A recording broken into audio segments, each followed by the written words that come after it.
आदाब। सहारा news network में आपका खैर मकदम है। आप देख रहे हैं आलमी सहारा। खबरनामा लेकर हाजिर हूं मैं मुईन शादाब। सबसे पहले एक नज़र सुर्खियों पर।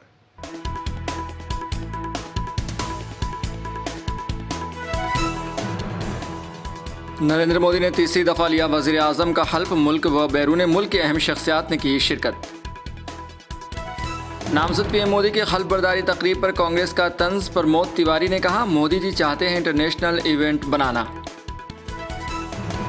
नेट के इम्तिहानात में हुई लापरवाही के खिलाफ एहतजाज जारी। यूथ कांग्रेस ने किया इंक्वायरी का मुतालबा। शदीद गर्मी के सबब मुल्क के कई शहरों में पानी का बहरान। राजधानी दिल्ली में भी पानी की किल्लत। इसराइल के खिलाफ एहतजाज जारी। उर्दून में इसराइली सिफारत खाने के सामने मुजाहरा।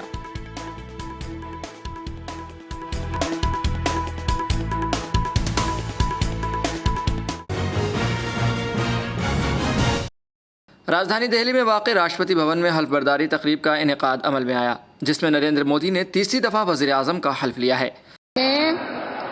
मैं नरेंद्र दामोदर दास मोदी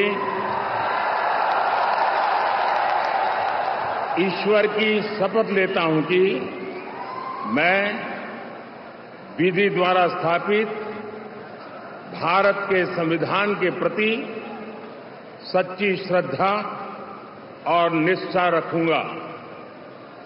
मैं भारत की प्रभुता और अखंडता अक्षुण्ण रखूंगा। मैं संघ के प्रधानमंत्री के रूप में अपने कर्तव्यों का श्रद्धापूर्वक और शुद्ध अंतःकरण से निर्वहन करूंगा तथा मैं भय या पक्षपात, अनुराग या द्वेष के बिना सभी प्रकार के लोगों के प्रति संविधान और विधि के अनुसार न्याय करूंगा। हल्फ बर्दारी तकरीब में मुल्क व बैरून मुल्क की अहम शख्सियात ने शिरकत की। वाज़ेह रहे कि नरेंद्र मोदी ने मखलूत हुकूमत की कमान संभाली है। गौरतलब है कि 2014 और 2019 में बीजेपी ने अक्सरियत हासिल की थी, लेकिन 2024 के पार्लिमानी इंतखाबात में बीजेपी अक्सरियत हासिल करने से महरूम रही। बीजेपी ने 240 सीटें हासिल की हैं, जबकि लोकसभा में अक्सरियत के लिए 272 सीटें होनी चाहिए, लेकिन बीजेपी इत्तेहाद एनडीए को 293 नशिस्तों के साथ अक्सरियत हासिल है। नरेंद्र मोदी की ताजपोशी में टीडीपी, जेडीयू और एलजेपी ने अहम किरदार अदा किया है। माननीय नरेंद्र मोदी जी को मैं बधाई देता हूं, अभिनंदन और स्वागत करता हूं और आशा उम्मीद करता हूं कि देश की जनता के उम्मीदों पर खरे उतरेंगे और एक विशाल और मजबूत राष्ट्र बनाने का काम करेंगे। देश से बेरोजगारी, देश से महंगाई और देश में जो तमाम संकट है, परेशानियां हैं, उसको दूर करने का काम करेंगे और हमारे देश की धरती चीन ने जो छीन ली है उसको ही वापस लेने में ये सरकार सामर्थ्य रहे और इन्हीं के साथ उनको मैं हार्दिक बधाई देता हूं। नामजद पीएम मोदी के हल्फ बर्दारी तकरीब के ताल्लुक से कांग्रेस के राज्यसभा रुकने पार्लियामेंट प्रमोद तिवारी ने कहा, मुझे अभी तक कोई दावतनामा नहीं मिला है। मोदी जी की दिलचस्पी इंटरनेशनल इवेंट बनाने में ज़्यादा है, तो मुझे नहीं लगता कि हमें जाना चाहिए। जहां तक मैं जानता हूं, मैं दल का उपनेता हूं, मुझे अभी तक कोई भी निमंत्रण नहीं मिला। मेरी कई सहयोगी दलों से बात हुई है, उनको भी कोई निमंत्रण नहीं मिला है।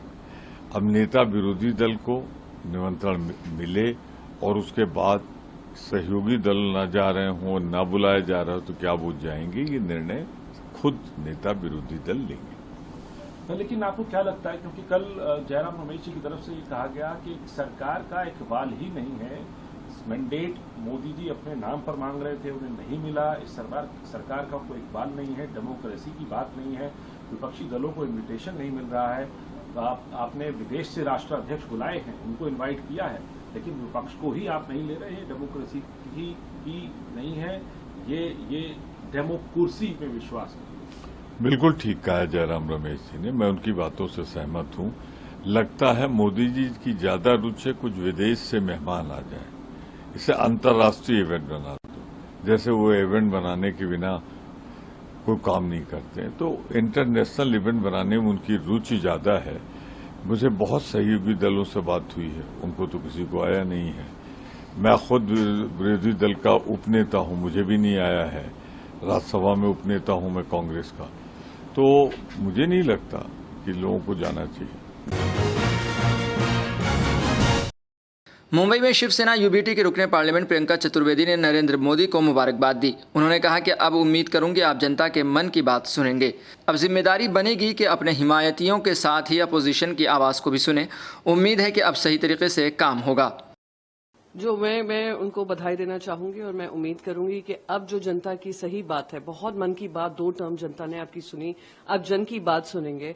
सिंपल मेजॉरिटी से पीछे रह गई है भारतीय जनता पार्टी, वही भारतीय जनता पार्टी जहां प्रधानमंत्री नरेंद्र मोदी ने पार्लियामेंट में कहा था कि 400 का आंकड़ा पार करेंगे, 370 तो बीजेपी ही लेकर आएगी। तो जनता ने दिखा दिया कि उनका वोट जो है सोच समझकर अपना विवेक का इस्तेमाल कर उन्होंने दिया है। और अब इनकी जिम्मेदारी बनेगी कि तीसरे टर्म में अपने एलाइज को तो साथ लेकर चले ही, पर ऑपोजिशन के भी जो सवाल हैं, ऑपोजिशन के जो रोल है, जो भूमिका एकदम से खत्म करने की कोशिश नरेंद्र मोदी जी ने की थी पहले 2 टर्म्स में, जब मन आता था लोगों को सस्पेंड कर देते थे, अपने कंट्रोवर्शियल बिल्स पास करते थे, उसको नियंत्रण में लाया जाएगा। और देश की उन्नति और प्रगति जिस तरीके से होनी चाहिए, जिस रफ्तार से होनी चाहिए, उम्मीद करती हूं कि इनके नेतृत्व में अब सही दिशा में काम होगा, क्योंकि अब ये एक वीकर मैंडेट से आए हैं और प्रधानमंत्री नरेंद्र मोदी जी उस शहंशाह की तरह नहीं काम करेंगे जैसे नोटबंदी कर दी रातों रात, कैबिनेट को ना लेकर, सारे कैबिनेट को साथ लेकर चलेंगे और देश के हित में काम करेंगे। जिस तरीके से अब प्रधानमंत्री नरेंद्र मोदी जी और सारे ही उनके मंत्रियों में इतना अहंकार आ गया था, बार बार ये कहते थे जनता ने हमें इतना बड़ा मैंडेट दिया, हम किसी सवाल का जवाब नहीं देंगे। इतिहास में पहली बार हुआ होगा कि 150 से ज्यादा सांसदों को सस्पेंड कर दिया गया क्योंकि वो सवाल पूछ रहे थे पार्लियामेंट अटैक को लेकर। फिर देश ने ये भी देखा किस तरीके से एजेंसीज का दुरुपयोग हुआ। ED, CBI, income tax, election commission, media houses, सबको ही घुटनों पे टेक दिया था और वो लोग गिड़गिड़ा रहे थे सत्ता के सामने। तो जनता ने उसका जवाब दिया है और जनता ने उनको सिंपल मेजॉरिटी से भी दूर रखा है। तो ये नरेंद्र मोदी जी की पॉलिटिकल और मॉरल डिफीट इसलिए है कि प्रधानमंत्री नरेंद्र मोदी जी सब जगह जा जाकर डंका पीट रहे थे कि उनको 400 से ज्यादा आंकड़े आने वाले हैं, 370 तो सिर्फ बीजेपी लेकर जाएगी। तो जनता ने उनको हकीकत से अवगत किया है। जनता ने कह दिया है कि बहुत हो गई आपके मन की बात, अब करो जन की बात। दिल्ली में पूर्णिया से नौमंतखब रुकने पार्लियामेंट पप्पू यादव ने कहा, मैं नामजद पीएम नरेंद्र मोदी से उम्मीद करता हूं कि अब वह तरक्की की बात ज़्यादा करेंगे, सभी मज़ाहिब की इज्जत करेंगे। हमें हिंदू मुसलमान से ऊपर उठकर आने वाली नस्ल और नए भारत के लिए काम करना होगा। मैं उन्हें मुबारकबाद देता हूं। अब एनडीए की सरकार है, हमें इक़्तिदार और पार्टी के लिए नहीं मुल्क के लिए सोचना चाहिए। मैं उम्मीद करता हूं मोदी जी से कि सर्व समाज का सम्मान और उसके विकास की बात अब वो ज़्यादा करेंगे। सभी धर्म और मजहबों का सम्मान और उनके विचारों का संरक्षण, उनके अधिकारों की सुरक्षा, ये महत्वपूर्ण है इस देश में। और आज जो सबसे बड़ा मुद्दा है वो गरीबी का, गरीब और बेरोजगारी का, महंगाई का, किसानों से मुद्दे जुड़े हुए और महिलाओं की सुरक्षाओं का, ये 4 मुद्दे जो हैं बहुत ही महत्वपूर्ण हैं। मैं समझता हूं कि जो भारत दुनिया में सबसे ज्यादा गरीब है, इस पर काम करने की जरूरत है। हमें छोटी छोटी हिंदू मुसलमान जाति धर्म मजहब इन चीजों से निकलना होगा और हमें न्यू जनरेशन के लिए काम करना पड़ेगा। हमें काम करना होगा उन पीढ़ियों के लिए जो पीढ़ी नए भारत का सपना देख रहा है। तो इसीलिए मैं मोदी जी को शुभकामनाएं देता हूं कि जो 10 साल नफरत और हिंदू मुसलमान की जो राजनीति हुई सिर्फ सेंटीमेंट पर, वैसी राजनीति खत्म हो। अब एनडीए की सरकार है, हम लोग एक बार देश के लिए सोचे, सत्ता और पार्टी के लिए नहीं। ओडिशा के भुवनेश्वर में बीजेडी के लीडर वीके पांडियन ने कहा, मैंने खुद को सियासत से अलग करने का फैसला किया है। अगर मैंने इस सफ़र में किसी को ठेस पहुंचाई है तो मुझे अफसोस है, मुझे दुख है कि मेरी वजह से बीजेडी की हार हुई है। I come from a very humble family and from a small village. My dream since childhood was to join the IAS and serve the people. Lord Jagannath made it happen. Because of my family from Kendrapada, I came to Odisha. From the day I set my foot in the soil of Odisha, I have received immense love and affection from the people of Odisha. From Dharamgarh to Raurkela to Mayurbhanj to Ganjam, I have tried to work very hard for the people. 12 years ago, I joined the Chief Minister's office. It was an honor to be working for Shri Naveen Patnaik. The experience, the learning I had from him is for lifetimes. His grace, leadership, ethics, and above all his love for the people of Odisha always inspired me. His expectation from me was to implement his vision for Odisha, and we successfully crossed many milestones in health, education, poverty reduction, sports, investment, women's empowerment, infrastructure, and also in temple and heritage projects. Working for the youth, school and college children gave me great satisfaction.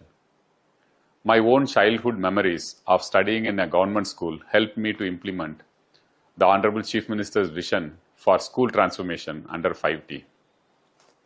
During COVID, we traveled to almost all 30 districts to ensure that the health infrastructure is ready to serve the people. In this time, we faced two super cyclones, Fani and Philin, and we really worked hard to save every precious life.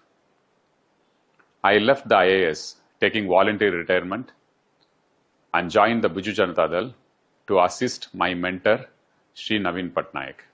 My only intent was to help him as anyone would do for his mentor or family. I would like to set straight certain perceptions and narratives. Perhaps it has been my shortcoming that I have not been able to effectively counter some of these political narratives at the right time. I reiterate that I came to politics to help my mentor Shri Naveen Patnaik ahead of the grueling elections, and I had no desire whatsoever for a specific political post or power. Therefore, I was neither a candidate nor was I holding any post in Biju Janata Dal. For the last 12 years, I have tried to work from early in the morning till midnight, keeping Odisha and Naveen Babu as my focus. Till today, the only property I have is what I inherited from my grandparents. I or my immediate family have no other property anywhere in the world. My property statement when I joined the Indian Administrative Service remains the same even today, after 24 years. The biggest earning in my lifetime has been the love and affection and the goodwill of people of Odisha. My intent of joining politics was only to assist Naveen Babu, and now consciously I decide to withdraw myself from active politics. I am sorry if I have hurt anyone in this journey. I am sorry if this campaign narrative against me has had a part to play with Biju Janata Dal's loss. I apologize to the entire Biju Parivar. Jharkhand के governor CP Radhakrishnan और झारखंड के वजीर आला चंपई सोरेन ने कोकर में बिरसा मुंडा की समाधि पर उनकी बरसी के मौके पर खिराज अकीदत पेश किया। इस मौके पर झारखंड के गवर्नर सीपी राधाकृष्णन ने कहा, भगवान बिरसा मुंडा को हिम्मत और हौसला था और उन्होंने चाहा कि हमारी ज़मीन ब्रिटिश हुकूमत से अलग हो जाए। उन्होंने इस जंग का आगाज़ 25 साल की उम्र में किया और जेल में अपनी जान गंवा दी। उनका नाम अगले 25,000 सालों तक हर हिंदुस्तानी शहरी के दिल में रहेगा। भगवान Birsa Munda ji emerged from the jungles. 99 थोड़ा नीचे कर भाई. But he got that courage, the braveness, the inspiration that my motherland should be freed from the clutches of the British Raj. in that struggle, in that fight, in that war, he lost his life in the prison at the age of 25. He lived only for 25 years. But his name will be in the hearts of every Indian citizen for another 25,000 years. That is what is sacrifice. That is what is really living for the motherland. Our Birsa Munda ji is the right example, great example for every citizen. We all pay our homage to him today, that every Indian is very proud of the great sacrifice done by, at that young age, our भगवान बिरसा मुंडा जी। और यहाँ का आदिवासी मूलवासी का जल जंगल जमीन को सुरक्षा करने के लिए 71 जैसा कानून भी उपलब्ध हुआ है। ये हमारा पूर्वजों का देन है, जो ब्रिटिश साम्राज्यवाद के साथ कभी उनका गुलाम को स्वीकार नहीं किया और संघर्ष के बल पर जल जंगल जमीन को बचाने का वो संघर्ष किया, अपना परंपरा को बचाने के संघर्ष किया, अपना जो परंपरा है उसको जीवित रहे, इसीलिए अपना संघर्ष किया। और इस राज्य में CNT एक SPT के कानून भी बना, जो यहाँ का आदिवासी कभी भूमिहीन नहीं हो सके, उनका जमीन को सुरक्षा का कवच बना है। इसीलिए आज का दिन बहुत महत्वपूर्ण दिन है। उन महान भगवान बिरसा मुंडा को याद करके श्रद्धांजलि अर्पित करते हैं और उनका प्रेरणा लेते हैं कि हम लोग जल जंगल जमीन को बचा करके यहाँ का भाषा संस्कृति को हम लोग बचा सके और देश के अंदर में एक आदिवासी या मूलवासी का अस्तित्व अस्मिता बचा रहे। नीट यूजी 2024 के इम्तहानात में हुई लापरवाही के खिलाफ एहतजाज जारी है। दिल्ली में इंडियन यूथ कांग्रेस ने नीट यूजी 2024 इम्तिहान के नताइज में मुबैना धांधली के खिलाफ रायसीना रोड पर एहतजाजी मुजाहरा किया। पुलिस ने मुजाहिरीन को हिरासत में लिया। कांग्रेस के लीडर श्रीनिवास बीवी ने नाराजगी का इजहार किया है। किस तरीके से बीजेपी सरकार में इनका जो पुराना चाल है, हर स्टेट में पेपर लीक का, नीट में भी लेके आया इन लोग ने।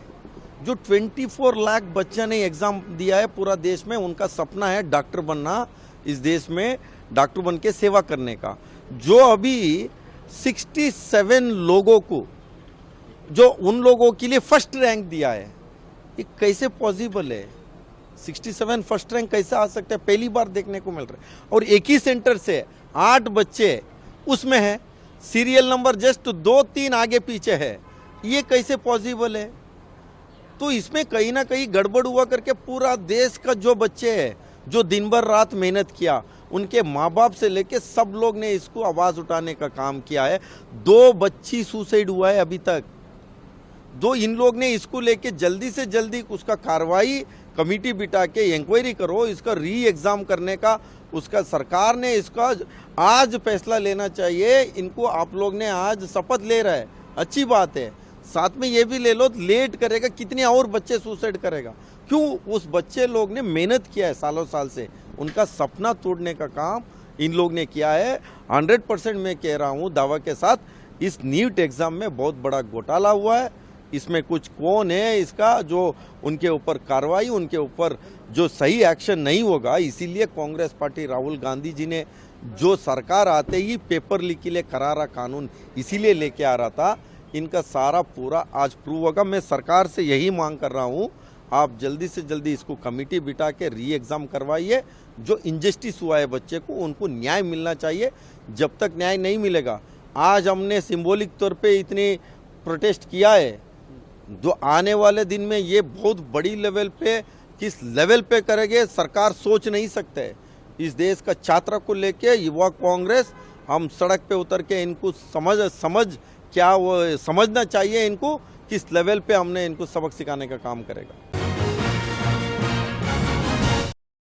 शदीद गर्मी की वजह से पानी की काफ़ी किल्लत हो गई है। राजधानी दिल्ली में पानी का बहरान है। मयूर विहार इलाके में टैंकरों के जरिए लोगों को पानी पहुंचाया जा रहा है। यही हालत दीगर इलाकों में भी है। दूसरी जानिब महाराष्ट्र के नासिक में भी काफ़ी परेशानियों का सामना करना पड़ रहा है। पेट तालुका में पिंपलवती गांव में लोग पानी के बहरान का सामना कर रहे हैं। नामजद पीएम मोदी के हल्फबर्दारी तकरीब से शिरकत के लिए नेपाल के वज़ीर आज़म पुष्प कमल दहल दिल्ली पहुँच गए। एयरपोर्ट पर उनका वालिहाना इस्तकबाल किया गया। इसराइल के खिलाफ एहतजाजी मुजाहिरे जारी हैं। उर्दून में इसराइली सिफारत खाने के सामने मुजाहिरा हो रहा है। मुजाहिरीन ने फ़िलिस्तीनियों की नस्ल कशी और हमले फौरी बंद करने का मुतालबा किया है। अल-क़साम ब्रिगेड्स के तर्जुमान अबू उबैदा के बयान के बाद इसराइली के हमले में मुतअद्दिद इसराइली कैदी हलाक हो गए हैं। हज़ारों अफराद तल अबीब की सड़कों पर भी निकल आए और हमास के साथ कैदियों के तबादले का मुतालबा कर रहे हैं।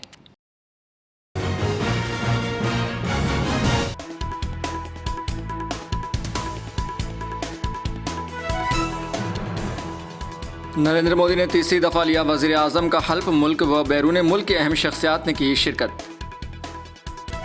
नामजद पीएम मोदी की हल्फबर्दारी तकरीब पर कांग्रेस का तंज प्रमोद तिवारी ने कहा, मोदी जी चाहते हैं इंटरनेशनल इवेंट बनाना। नेट के इम्तिहानात में हुई लापरवाही के खिलाफ एहतजाज जारी। यूथ कांग्रेस ने किया इंक्वायरी का मुतालबा।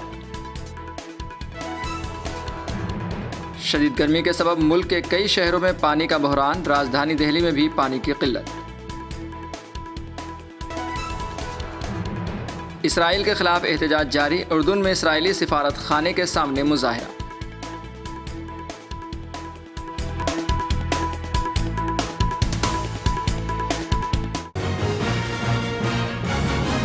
खबरनामे में अभी इतना ही। इजाज़त दीजिए। आदाब। सारा प्रोग्राम